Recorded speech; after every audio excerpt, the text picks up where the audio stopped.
తప్పుడు సాంప్రదాయానికి మీరు నాంది పలుకుతా ఉన్నారు. నేను చెప్తా ఉన్నా, మీ ప్రభుత్వం ఎల్లకాలం ఉండదు. ఇదే తప్పుడు సాంప్రదాయం ఒక సునామీ అవుతుంది. రేపు పొద్దున మీ నాయకులందరికీ కూడా ఇదే గతి పడుతుంది.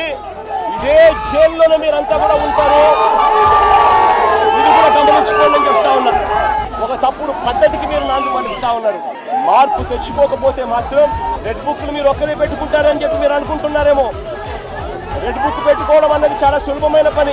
మీ విలేకరి కృష్ణకు చెప్పి కృష్ణ నువ్వు ఒక రెడ్ బుక్ మెయింటైన్ చేయంటే కృష్ణ కూడా మెయింటైన్ చేస్తాడు ఒక రెడ్ బుక్. రవికి చెప్పి రవి నువ్వు ఒక రెడ్ బుక్ మెయింటైన్ చేయ రవి అని అంటే రవి కూడా మెయింటైన్ చేస్తాడు. అదే ఘనకార్యం కాదు, గొప్ప పని కాదు.